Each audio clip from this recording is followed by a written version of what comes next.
Welcome back, everybody. Let's see how much we remember from before a break. Before the break, we talked about slope. Do you remember the variable we used for slope? Take a second, write it down. Hopefully, you wrote the letter M. M is the variable that we use to represent slope. M stands for mountain. Mountains have slopes. Do you remember the two formulas that we used for slope? Take a second and see if you can remember them and jot them down on your paper.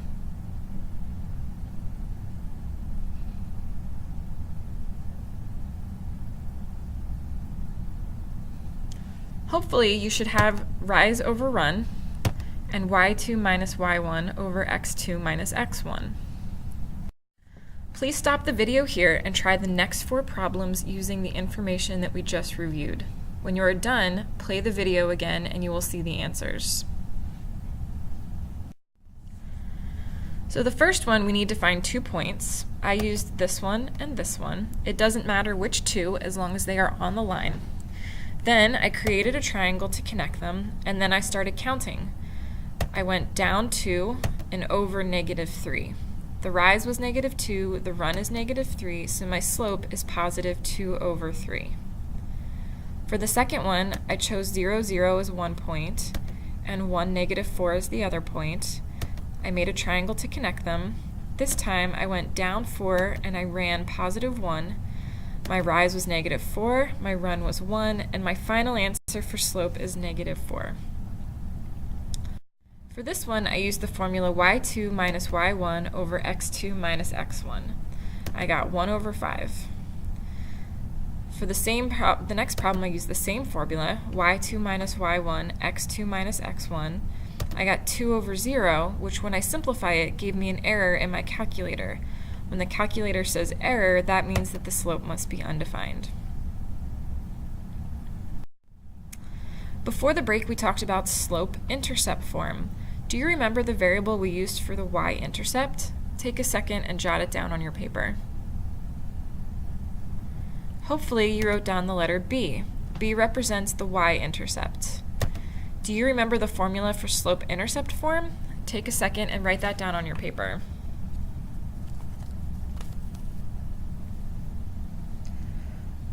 Hopefully you wrote the formula y equals mx plus b.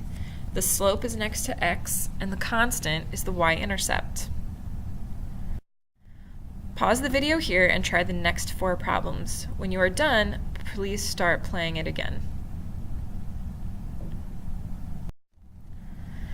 The slope is the number next to x, so the slope for this one is 3, and the y-intercept is the constant, so it is 10. For the next one, our slope is 1 because the number next to x is 1, and the constant is -3. For this one, you have to solve for y first. Since y is not by itself, we have to divide both sides by 2. We get y equals 1/2 x plus 5. That means the slope is 1/2 because it's next to x, and the y-intercept is 5. For this one, there is no y. This is a very special case.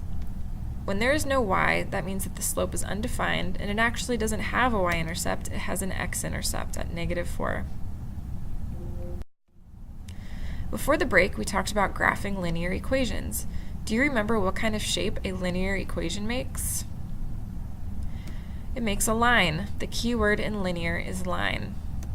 Do you remember how to graph a line using y equals mx plus b? First, we make a point at the y-intercept, and then we count the rise and run and make another point.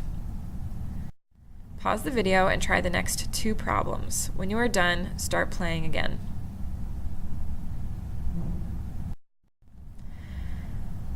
For this one, the y-intercept is the starting point. We know that that is the constant, and that is at +5. The slope is -3. That means that I have to rise -3, so I'm going to go down 3, and I'm going to run 1. I'm going to do it one more time, going down 3 and running 1. I connect the points and include arrows at the end. The next graph, the y-intercept is at -1. From here, I rise 1 and I run 4.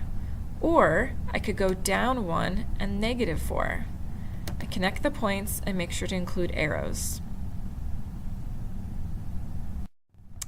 Before the break, we talked about direct and inverse variations. Do you remember the formula for a direct variation? It's y equals kx. Do you remember what k is called? K is called the constant of variation. It's constant because it always stays the same in a direct variation. Do you remember the formula for an inverse variation? That is y equals k over x. Do you remember what k is called? It is also called the constant of variation. So in an inverse and direct variation, the k value has to be the same every time. Pause the video and try the next two problems. When you are done, press play. Rewrite the direct variation formula and solve for k. When you solve for k, you should get k equals y over x. Rewrite the inverse formula and solve for k. When you solve for k, you should get k equals y times x.